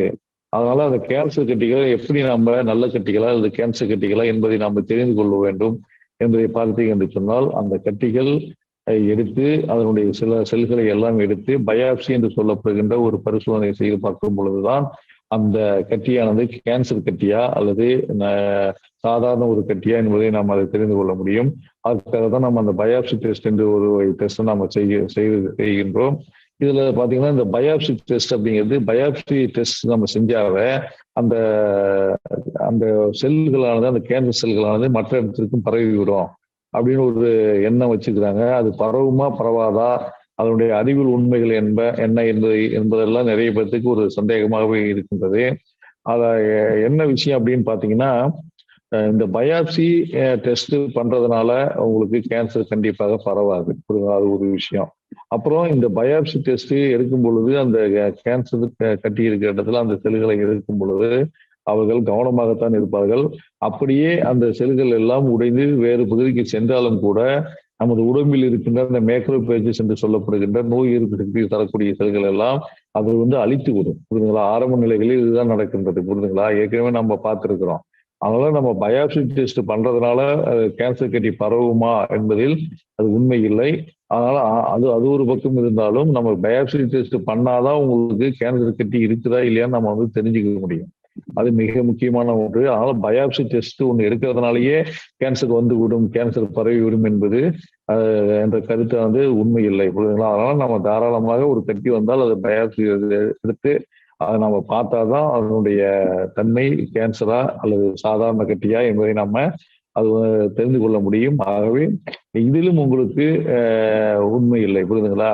அதே மாதிரி இந்த புற்றுநோய் விஷயத்தில் பாத்தீங்கன்னா, இந்த புற்றுநோய் நிறைய செல்களை உற்பத்தி செய்கிறது, அது கட்டிகளை உற்பத்தி செய்கிறது என்றெல்லாம் நாம பார்த்தோம் இல்லையா? அப்படி அது உற்பத்தி செய்யும் பொழுது அந்த அந்த கட்டிகளை, அந்த செல்களை அழிப்பதற்காக சில வீரியமிக்க மருந்துகள் எல்லாம் அதுக்கு தேவைப்படுகின்றன. அப்ப அந்த வீரியமிக்க மருந்துகள் எல்லாம் அந்த சிகிச்சை முறையில் அதுக்கு கொடுக்கும் பொழுது அந்த அந்த வீரியமிக்க மருந்துகள் பார்த்தீங்கன்னா, அந்த அபரிமிதமாக வளர்ந்து கொண்டிருக்கின்ற அந்த புற்றுநோய் கட்டிகளை அழிக்கும் பொழுது அது வேகமாக இது வளர்ச்சி அடையும். புரியுதுங்களா? மற்ற செல்களை விட அது வேகமாக வளர்ச்சி அடையும். அதனால வேகமாக வளர்ச்சி அடையும் பொழுது அந்த செல்களை அழிக்கும். புரியுதுங்களா? அப்படி அழிக்கக்கூடிய தன்மை தான் அந்த வீரியமிக்க மருந்துகளுக்கு உண்டு. இதுல இந்த விஷயம் எதுக்கு நான் சொல்றேன் அப்படின்னா, வீரியமிக்க மருந்துகள் கேன்சர் நோய்களுக்கு வீரியமிக்க மருந்துகள் கொடுத்து அது சிகிச்சை பெறும் பொழுது முடி உதிர்வு ஏற்படுகின்றது, முடி பாதிப்படைய செய்கிறது என்றெல்லாம் ஒரு அந்த இடத்தில் மீண்டும் முடி முளைப்பதில்லை, முடி முளைக்குமா முளைக்காதா என்பதெல்லாம் பல்வேறு சந்தேகத்துக்குரிய ஒரு விஷயமாக இருக்கிறது. அதனாலதான் இந்த விஷயத்தை நம்ம சொல்ல, இப்ப வேகமான செல்களை அந்த வீரியமிக்க மருந்துகள் அதை வேகமாக அழிக்கும் பொழுது என்ன பண்ணோம்னா, இந்த ஹேர் ஃபாலிக்கிள்ஸ் கீழே இருக்குது இல்லைங்களா, முடிக்கு அடியில் இருக்கிற முடிக்கு அடியில் இருக்கிற அந்த ஹேர் ஃபாலிக்கிள்ஸ் என்று சொல்லப்படுகின்ற அந்த செல்கள் எல்லாம் வேகமாக வளர்ச்சி அடையக்கூடிய செல்கள், புரியுதுங்களா? அதனால அது என்ன பண்ணோம்னா, அந்த வீரியமிக்க மருந்து கொடுக்கும் பொழுது இதுவும் ஒரு கேன்சர் செல்லுக்கு தான் அப்படின்னு சொல்லி அங்கேயும் போய் அந்த ஹேர் ஃபாலிக்கிள்ஸ் இருக்கிற அந்த ரூட்டையும் அது அழிச்சிடும். அப்ப அழிக்கும் பொழுது ஆட்டோமேட்டிக்கா அந்த முடியானது கொட்டிடும், புரியுதுங்களா? அப்புறம் இது கொட்டினதுக்கு அப்புறம் அந்த வீரியமிக்க மருந்து சிகிச்சை முடிந்ததுக்கு அப்புறம் பாத்தீங்கன்னா அந்த ஹேர் ஃபாலில் இருந்து முடி வளர்றதுக்குண்டான வாய்ப்புகள் 99% பேர்களுக்கு வாய்ப்புகள் இருக்கிறது, முடி திரும்பவும் வளரும். புரியுதுங்களா? அந்த 1% ரொம்ப ரேர், இருந்தாலும் அந்த 1% பேர்களுக்கு தான் அந்த முடி முளைக்கிறதுக்கான வாய்ப்புகள் இல்லாமல் போகுமே ஒழிய, ஆனால் 99% அன்பர்களுக்கு அந்த வீரியமிக்க மருந்துகள் அந்த சிகிச்சை முடிந்த பின்னர், அது மருந்து கொடுத்த பின்னர் அவர்களுக்கு அந்த முடிமுளைப்பதற்கான வாய்ப்புகள் இருக்கின்றன. அதனால இதுக்காக பயங்கொள்ள தேவையில்லை. இதனுடைய அறிவியல் உண்மை இதுதான். அதனால நம்ம இந்த விஷயத்தில் நம்ம இந்த முடிவு விஷயத்தில் நீங்கள் அது நம்பிக்கையோடு இருக்கலாம். அது மீண்டும் அது அந்த முடியானது அது முளைக்கிறதுக்கு உண்டான வாய்ப்புகள் எல்லாம் இருக்கின்றன. அப்புறம் பாத்தீங்கன்னா இன்னும் இந்த கேன்சர் செல்கள், கேன்சர் கட்டிகள் இதெல்லாம் எப்படின்னு கேட்டீங்கன்னா, இப்ப நவீன நோயா, இப்ப மாடர்ன் உலகத்துல இப்பதான் இந்த நோய் வந்திருக்கிறாட்டுங்குது அப்படின்னு சில பேர் தவறான எண்ணத்தை கொண்டிருக்கின்றனர். ஆனால் அறிவிலும் எல்லளவும் அதுவும் ஊசிமனை அளவும் அதில் உண்மையில்லை. ஏனென்று சொன்னால் நமது கிரேக்க மருத்துவர்கள் அதே மாதிரி எகிப்தில் இருக்கின்ற சில விஷயங்கள் எல்லாம் பார்த்தீங்கன்னா 1000 வருடங்களுக்கு முன்பே பழங்காலத்திலே இந்த கேன்சர் கட்டி நோயானது இருந்திருக்கிறது என்பதற்கெல்லாம் ஆதாரங்கள் அவனுடைய தரவுகள் எல்லாம் நமக்கு உணர்த்துகின்றன. அந்த வகையில் பார்த்தீங்கன்னா கிரேக்க மருத்துவர்கள் அது உணர்ந்து அந்த காலத்திலே அவர்கள் ஆய்வுகள் மேற்கொண்டு வந்திருக்கின்றனர். அப்ப அப்பயே இருந்திருக்குது. அதனால ஒன்றும் இப்போ இருந்த நோய் தான் அப்படின்னு அவங்க சொல்ல முடியாது. அதே மாதிரி எகிப்தில் பார்த்தீங்கன்னா எகிப்தில் அந்த மம்மிஸ் போன்ற அந்த உடல்களில் பார்த்தீங்கன்னா அந்த புற்றுநோய் கட்டிகள் இருக்கிறதுக்கான ஆய்வுகள் எல்லாம் இருக்கின்றன.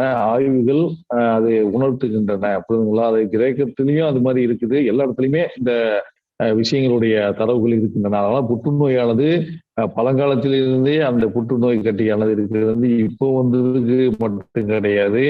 ஆகவே இந்த விஷயத்தில் நம்ம மிக முக்கியமாக பார்க்க வேண்டியது என்று சொன்னால், இது நவீன நோய் என்று சில பேர் சொல்லுவார்கள். நவீனத்தில் ஏற்படக்கூடிய ஒரு நோய் கிடையாது. ஏற்கனவே இந்த நோயானது இதற்கு முன்பே வந்த முன்னாடி இருக்கின்ற ஒரு நோயாகத்தான் இது இருக்கின்றது. ஆகவே இதை நாம நவீன நோய் என்று சொல்ல முடியாது, புரியுதுங்களா?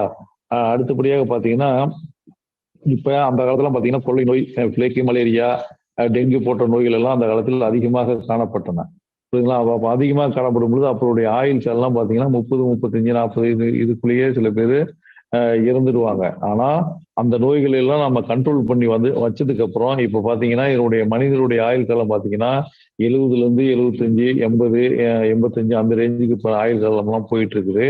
ஆனால் இதுல மிக முக்கியமான ஒரு பார்க்க வேண்டிய விஷயம் என்று சொன்னால் என்னன்னா, இந்த மாதிரி கொள்ளை நோய்களால் தான் மத இந்துகள் இறந்தார்களே ஒழிய ஆனால் மனிதர்களுடைய ஆயுள் காலம் அந்த காலகட்டங்களில் அதிகமாகத்தான் இருக்குது. அதில் எந்த மாற்று கருத்தும் கிடையாது.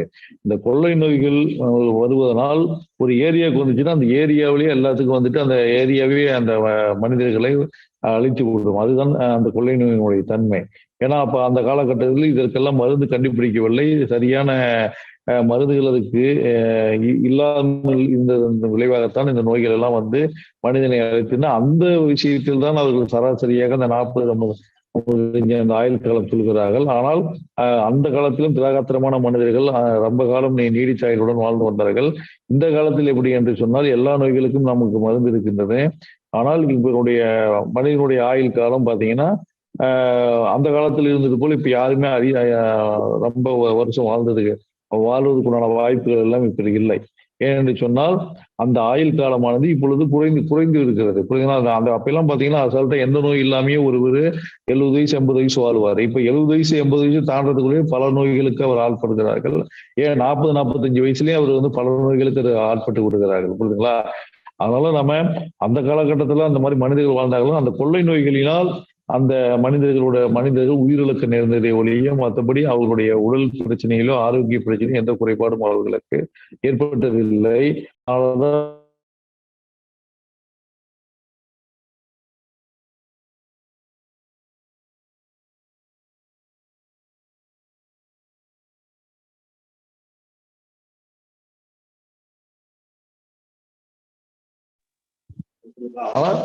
அது அந்த காலகட்டத்தில் அந்த கொள்ளை நோய்களின் அடிப்படையில் அந்த விஷயமானது சொல்லப்படுகிறது. அதோடு மட்டுமல்லாமல் பார்த்தீர்கள் சொன்னால் இந்த நோயில் இந்த புற்றுநோயில் இப்பொழுது விழிப்புணர்வு அதிகமாக ஏற்பட்டிருக்கின்றது.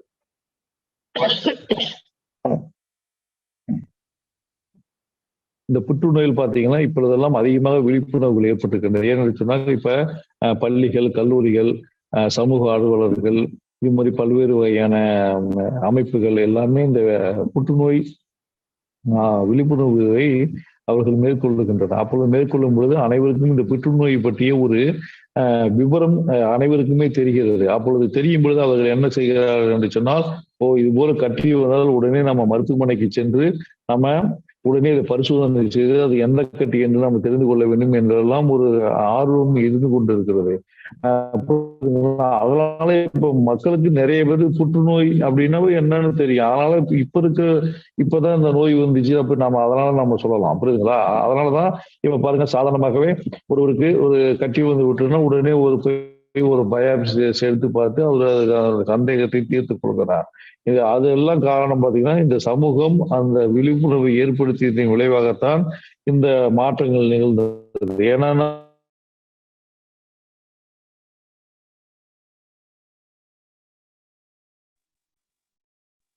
தெரியாது. ஏன்னா அந்த காலகட்டத்தில் இது போன்ற விஷயங்கள் எல்லாம் விழிப்புணர்வு பிரச்சாரங்கள் மக்களிடையே ஒரு விழிப்புணர்வு இல்லாமல் இருந்து போனதுதான் அதற்கு காரணம். ஆனால் இப்பொழுது அந்த விழிப்புணர்வானது அதிகப்படியாக இருக்கின்றது. அதனாலதான் நம்ம இந்த புற்றுநோயினுடைய விஷயம் எல்லாத்துக்கும் எல்லா மக்களுக்கும் அது ரீச் ஆயிருக்குங்க. ரீச் ஆனதுனால உங்களுக்கு இந்த புற்றுநோய் இந்த காலகட்டத்தில் தான் இருக்குது அப்படின்னு நம்ம அதை நினைச்சிட்டு இருக்கிறோம். ஆனா அப்படி கிடையாது. இது பல ஆண்டுகளுக்கு முன்பே 1000 வருடங்களுக்கு முன்பே அதெல்லாம் பழங்காலத்திலிருந்து இந்த புற்றுநோயானது இருக்கிறது. அதனால நம்ம அதுல எந்த மாற்றுக்கிறது இப்ப நோய் அப்படின்னு நம்ம பொருள் கொள்ள தேவையில்லை. இதுதான் இதனுடைய விஷயமாகப்படுகிறது. அதோடு மட்டுமல்லாமல் பார்த்தீங்கன்னு சொன்னால் இந்த புற்றுநோய் வருவதற்கு மிக முக்கியமான இப்ப இருப்பதற்கு காரணம் என்று ஒரு காரணத்தை அவர்கள் சொல்கிறார்கள். அதுக்கு என்ன விஷயம் அப்படின்னா இப்ப இந்த மனிதனுடைய சராசரி ஆயுள் காலம் கூடுவதனால் இப்ப இறந்து புது செல்கள் அது உற்பத்தியாகி அது இறந்து போகின்றன ஒவ்வொரு செல்களும். அப்பொழுது அந்த வயது ஆகத்தான் இந்த கேன்சர் செல்களானது அதிகமாக வரக்கூடிய வாய்ப்புகள் எல்லாம் இருக்கிறது என்று சொல்கிறார்கள். அதனால் அந்த வயதாகும் பொழுது வயதானவர்களுக்கு இந்த கேன்சர் வந்து அதிகமாக வருகிறது. அதனால் இந்த கேன்சரானது இப்பொழுது இந்த நோயை நம்ம என்று சொல்கிறோம். இப்ப ஆயுள் காலம் அதிகமாக இருப்பதனால் அந்த மூத்த குடிமக்களுக்கு அதிகமாக இந்த நோய் வருவதனால் இந்த விஷயமானது அதிகமாக பேசப்படுகிறது. அதனால அந்த வயது மூப்பின் காரணமாகவும் இந்த நோய் வரவுக்குண்டான அந்த செல்லுலர் மியூட்டேஷனோ மற்ற புது செல்களில் நடக்கக்கூடிய அந்த விஷயங்களோ அந்த புற்றுநோய் செல்களில் நடக்கக்கூடிய அந்த மரபணு பிழையோ இப்பொழுது வயது மூத்தவர்களுக்கு ஏற்படுகின்ற அந்த காரணத்தினாலும் இந்த புற்றுநோய் பற்றிய அதிகமாக வெளியில் தெரிகிறது. அதனால் இந்த புற்றுநோய் அதிகமாக இருப்பதனால் இந்த காலகட்டத்தில் வந்த நோய் நாம் ஏற்றுக்கொள்கின்றோம். ஆனால் அதிலும் உண்மை கிடையாது. ஏன்னா இது முன்னாடி வருஷத்துக்கு முன்னாடியே இருக்கிற நோய் தான். அதனால நாம இது அதிகமாக வெளியில் தெரிவதனால் நம்ம இப்ப இருக்கிற நோயை நம்ம நினைச்சுக்கிறோம். ஆனால் இதில் ஒன்று விஷயம் நாம என்ன சொல்லணும் அப்படின்னம்னா, இளவயதினருக்கு இந்த காலகட்டத்தில், அந்த காலகட்டத்தில் பழங்காலத்தில் எல்லாம் இளவயதினருக்கு இந்த புற்றுநோய் வந்தது கிடையாது. ஆனால் இப்பொழுது எல்லாம் இளவயதினருக்கு இந்த புற்றுநோயானது வந்து கொண்டிருக்கிறது. அதுக்கு என்ன காரணம் என்றால் அவங்களுடைய லைஃப் ஸ்டைல், அதே மாதிரி சரியாக உழைப்பாமல் ஒரே இடத்தில் உட்கார்ந்து கொண்டு வேலை பார்ப்பது, அதே மாதிரி அவங்களுடைய உணவு முறைகள், பழக்க வழக்கங்கள், இந்த கலாச்சார மாற்றங்கள் எல்லாமே இந்த புற்றுநோயை இந்த தருணத்தில் இளவயதினருக்கு, இந்த காலகட்டத்தில் இளவயதினருக்கு இந்த புற்றுநோயை உருவாக்கக்கூடிய ஒரு தன்மை ஏற்படுத்துகிறது. அவருடைய லைஃப் ஸ்டைலும் பாத்தீங்கன்னா உட்காந்து கம்ப்யூட்டர் முன்னாடி கம்ப்யூட்டர் மட்டும் இல்ல, ஏதோ ஒரு உட்காத நிலையிலே அவர்கள் வேலைகள் செய்வது, அதே மாதிரி மன உளைச்சல், ஸ்ட்ரெஸ் இதுக்கெல்லாம் ஆளாகுவது, தூக்கம் சரியாக இல்லாம, அதாவது தூக்கம் சரியாக இல்லாது போன்ற ஒரு விஷயம். ஏன்னு சொன்னால் அவர்களுக்கு இரவு நேர வேலை, பகல் நேர வேலை என்று 2 வகையான வேலைகள் ஷிப்ட் பிரித்து அவர்கள் வேலை பார்க்கின்றார்கள். அப்பொழுது அவர்களுக்கு தூக்கம் கெடுதல் இயல்பாகவே ஏற்பட்டு வருகிறது. அப்புறம் அதோடு மட்டுமில்லாமல் இந்த பணிச்சுமை காரணமாக மன உளைச்சல், மனக்கவலைகள்லாம் இவங்க ஆளாகின்றார்கள்.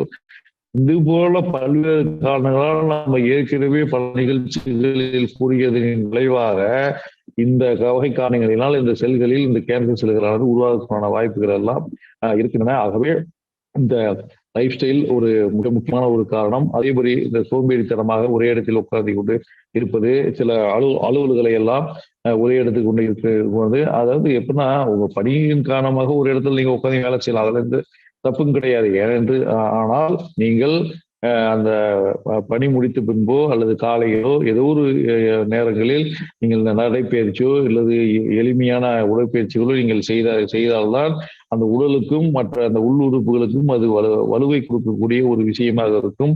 அதோடு மட்டுமல்லாமல் பார்த்தீர்கள் சொன்னால் அதில் ஏற்படுகின்ற சில மாற்றங்கள் இந்த நடைப்பயிற்சி, இந்த எளிமையான உடற்பயிற்சி மூலமாக அதுக்கு கிடைக்கும், அந்த செல்களுக்கு கிடைக்கும்.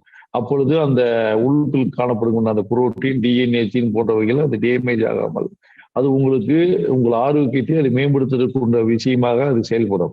இதுதானே ஒரு விஷயம். நீங்க பணியில நீங்க உட்கார்ந்து இருக்க போய் பிரச்சனை. ஆனால் அதற்கு பின்பும் அதற்கு காலையில கூட நீங்கள் அந்த எளிமையான உடற்பயிற்சி இது மாதிரி விஷயங்களை நீங்க எல்லாம் செய்யலாம். செஞ்சீங்களா அந்த பிரச்சனை உங்களுக்கு வராது. புரியுதுங்களா?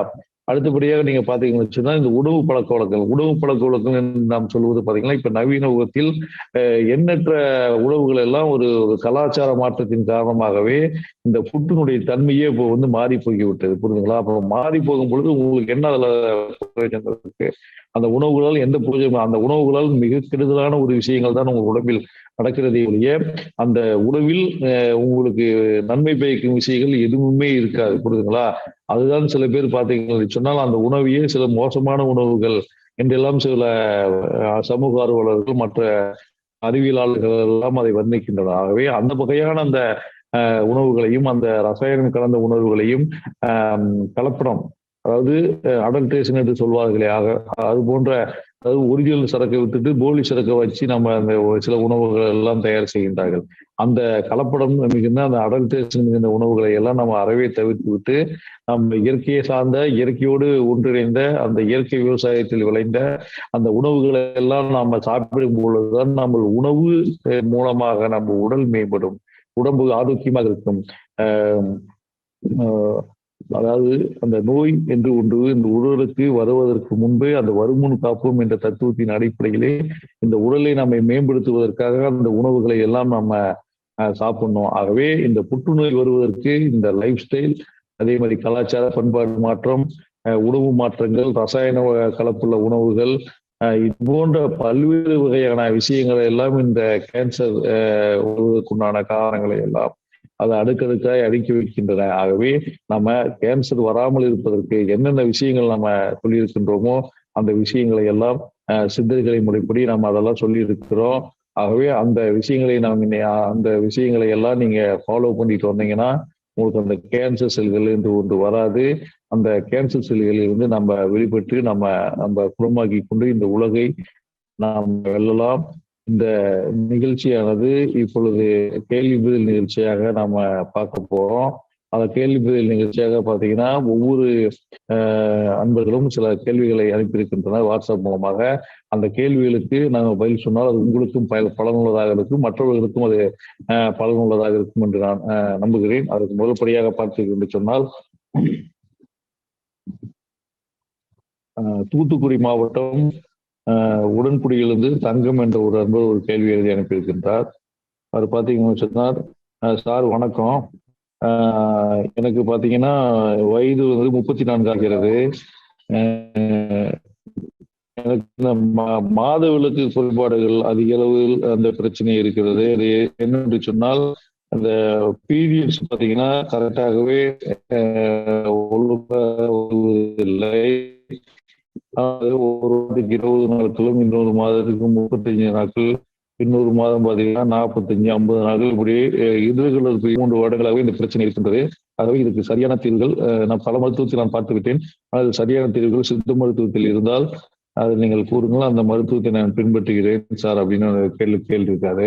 ஆகவே இங்க பாத்தீங்கன்னா தூத்துக்குடி மாவட்டம் உடன்குடியிலிருந்து தங்கம் என்ற ஒரு அன்பர் இந்த கேள்வி கேட்டிருக்கிறார். இதுல என்ன விஷயம் அப்படின்னு கேட்டீங்கன்னா, இந்த இர்ரெகுலர் பீரியட்ஸுக்கு காரணமே நான் பலமுறை சொல்லியிருக்கிறோம். இன்றைக்கு உள்ள இந்த உணவுகள் தான் மிக முக்கியமான காரணமாக அமைகிறது. ஆகவே அதற்காக நீங்க பயங்கொள்ள தேவையில்லை. மேக்சிமம் பாத்தீங்கன்னா இந்த காலகட்டத்தில் இந்த பாக்கெட் கீழ் அடைக்கப்பட்ட இந்த உணவுகளை எல்லாம் நீங்க வாங்கி சாப்பிடுவதாக இப்ப இருந்தீங்கன்னா அதெல்லாம் கொஞ்சம் விலக்கி வச்சிருங்க. அதோடு மட்டும் இல்லாமல் சில வகை உணவுப் பொருட்களை இந்த உணவுகளில் சேர்க்கும் பொழுது அது உங்களுக்கு அந்த எதிர்கிற பீரியட்ஸை ஒழுங்காக்கி அது உங்களுக்கு அந்த கருப்பு பையினுடைய ஃபங்க்ஷனை மேம்படுத்தி உங்களுக்கு இயல்பான முறையில் அந்த பீரியட்ஸ் வந்து கொண்டிருக்கும். அதனால நீங்க அந்த அது போன்ற அந்த உணவுகளை எல்லாம் நம்ம சாப்பிடணும். தினந்தோறும் நீங்கள் உங்கள் பகுதியில் அந்த கற்றாழை ஃப்ரெஷ்ஷாக கிடைத்தால் அதில் டெய்லி ஒரு பீஸ் அதை நீங்க நல்லா கழுவிட்டு சோற்று கற்றாழை இருக்கும் அதை நல்லா சீவிட்டு உள்ள இருக்கிற இந்த நொங்கு போன்று இருக்கின்ற அந்த பகுதியை எடுத்து தினமும் ஒரு பீஸ் இதை சாப்பிட்டுட்டாங்க காலையில. அப்புறம் அதோடு மட்டும் இல்லாமல் பார்த்தீங்கன்னு சொன்னால் உங்களுடைய அன்றாட உணவுகளில் பார்த்தீங்கன்னா இந்த வாழைப்பூ, வாழைத்தண்டு, இது போன்ற உணவுகளை எல்லாம் சேர்த்து கொண்டு வாருங்கள். அதே மாதிரி முள்ளங்கி இது போன்ற உணவுகளை சேர்த்துக் கொள்ளுங்கள். புளிப்பான உணவுகள், புளிப்பான விஷயங்களை அறவே தவிர்த்து விடுங்கள். ஏனென்று சொன்னால் நமக்கு மிகவும் பிடித்தது இந்த புளிப்பு, காரம், உப்பு, இந்த 3 சுவைகள் தான் அதிகமாக நமக்கு பிடிக்கும். அடுத்தது இனிப்பு பிடிக்கும். அதாவது துவர்ப்பு கசப்பு சுவையை நாம் அதிகமாக பயன்படுத்துவதே கிடையாது. ஆகவே இந்த புளிப்பு, காரம், உப்பு இது போன்ற இந்த 3 சுவைகளில் உள்ள பொருட்களை கொஞ்சம் விலக்கி வையுங்கள். புளியை வந்து சுத்தமா விலக்கிட்டீங்கன்னா நல்லது. மற்றபடி காரம், உப்பு கொஞ்சம் லைட்டா நீங்க போட்டுக்கலாம். இது மாதிரி இப்ப செஞ்சுக்கிட்டு வந்தீங்கன்னாவே இதுல ஒரு 50% நோய் இந்த கற்றாழை சாப்பிடுவதனால் உங்களுக்கு அதுக்கு தீரும். உங்களுக்கு இந்த கற்றாழை உங்களுக்கு ராவா உங்களுக்கு கிடைக்கல அப்படின்னா ஒரு மாத்திரை ஒண்ணு சொல்றேன், அலூஸ் காம்பவுண்டுன்னு சொல்லிட்டு ஒரு மாத்திரை எல்லா சித்தா மருந்து கடையிலையும் கிடைக்கும். அந்த மாத்திரையை வாங்கி காலை மாலை மதியானம் 3 வேளையிலும் ஒரு வேலை சாப்பிடுங்க. அது கூட பாத்தீங்கன்னா நம்ம அரிஷ்டம் சொல்லிட்டு ஒரு அரிஷ்டம் நம்ம சித்தா மருந்துகள்ல கிடைக்கும்.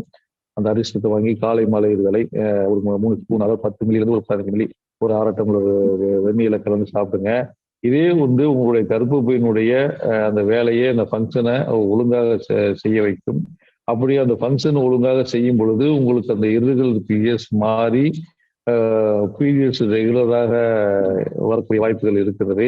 ஆகவே இது போன்ற உணவுகளை நீங்கள் சாப்பிடுங்கள். அதே போன்று கீரைகளை நிறையாக எடுத்துக்கொள்ளுங்கள். கீரைகள் எடுத்துக்கிறது சொன்னால் அது உங்களுக்கு ரத்த குறைபாடு இருந்தால் கூட அது ரத்தம் உற்பத்தியாகக்கூடிய வாய்ப்புகள் எல்லாம், அந்த அயன் டெபிஷியன்சி இருந்துச்சுன்னா அந்த அயன் எல்லாம் கிடைக்கக்கூடிய வாய்ப்புகள் எல்லாம் இருக்கின்றன. ஆகவே இது போன்ற உணவு முறைகளை நீங்க ஃபாலோ செய்துட்டு இந்த மருந்துகளை எடுத்து வந்தீங்களை சொன்னால் உங்களோட அந்த இர்ரெகுலர் பீரியட்ஸ் தொடர்ந்து மாறும். இது உங்களுக்கு பயனுள்ளதாக இருக்கும். அடுத்தபடியாக பார்த்தீர்கள் என்று சொன்னால்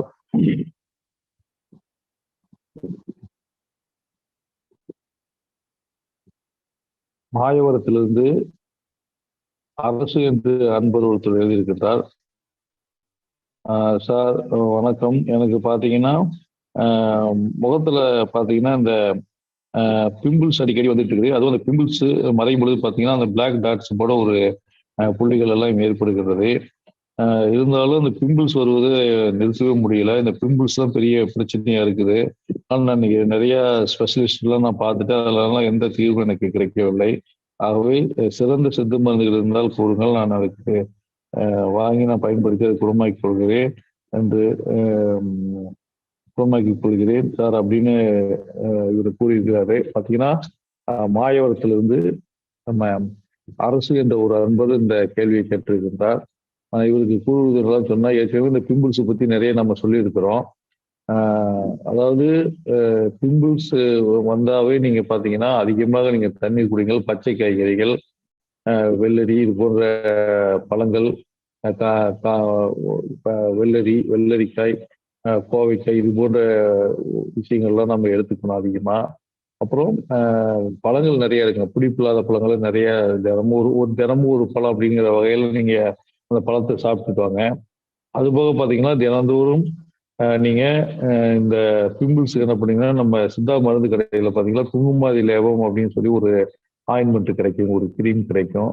அந்த கிரீம் தினந்தோறும் இரவு நேரங்களில் இந்த முகம் முழுவதும் அதை பூசி விட்டு காலையில் நீங்கள் சோப்பு எதுவும் பயன்படுத்த வேண்டாம். இந்த மூலிகை பவுடர் அடங்கிய அந்த பாத் பவுடர் என்று ஒன்று கிடைக்கும். அந்த பாத் பவுடரை வாங்கிட்டு சித்தா மருந்துகள்லேயே அது கிடைக்கும். அதை வாங்கிட்டு காலை மாலை வேளை அதில் முகத்தை ஃபேஸ் வாஷ் பண்ணிட்டு போவாங்க. அப்புறம் இரவு நேரங்களில் பார்த்தீங்கன்னா கடுக்காய் மாத்திரை அப்படின்ட்டு சித்தா மருந்து கடையில் கிடைக்குங்க. அந்த மாத்திரை இரவு நேரங்களில் 2 இந்த மாத்திரை நீங்கள் எடுத்து வாருங்கள்.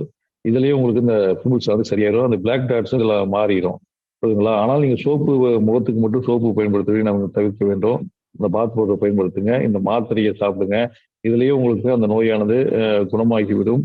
அதற்கு மேற்கொண்டு உங்களுக்கு இந்த உணவுகள் பார்த்தீங்கன்னா கொழுப்பு சேர்ந்த உணவுகளை மேக்சிமம் அவாய்ட் செய்திருங்க. புளியை அவாய்ட் பண்ணிடுங்க. அப்புறம் இயற்கையால் விளைந்த இந்த காய்கறிகள், அந்த பழங்களை வாங்கி அதிகமாக சாப்பிடுங்கள். கொஞ்சம் தண்ணி கொஞ்சம் கூடுதலா கொஞ்சம் சாப்பிட அடிக்கடி தண்ணி குடிங்க. இருக்கும் போதெல்லாம் தண்ணி குடிச்சிட்டு இருங்க. தண்ணி குடிக்காம இருக்க வேண்டாம். அதே மாதிரி இந்த நான் சொன்ன இந்த மாத்திரைகளை நீங்கள் வாங்கி சாப்பிட்டீங்க என்று சொன்னால் உங்களுக்கு இது மிகுந்த பலனுள்ளதாக அமையும். ஆகவே இந்த முறைகளை நீங்கள் மேற்கொண்டு அந்த அந்த நோயை நீங்கள் அந்த பிம்பிள்ஸை நீங்கள் குணமாக்கிக் கொள்ளலாம். இந்த நிகழ்ச்சி முடிந்த பின்னரும் உங்களுக்கு ஏதேனும் சந்தேகம் இருப்பின் எனது வாட்ஸ்அப் எண்ணான 9514325454 என்ற எண்ணில் தொடர்பு கொண்டு உங்களுடைய சந்தேகங்களையும் அந்த நோய்களுக்கு உண்டான ஆலோசனைகளையும் நீங்கள் கேட்டு பெற்றுக்கொள்ளலாம். வணக்கம்.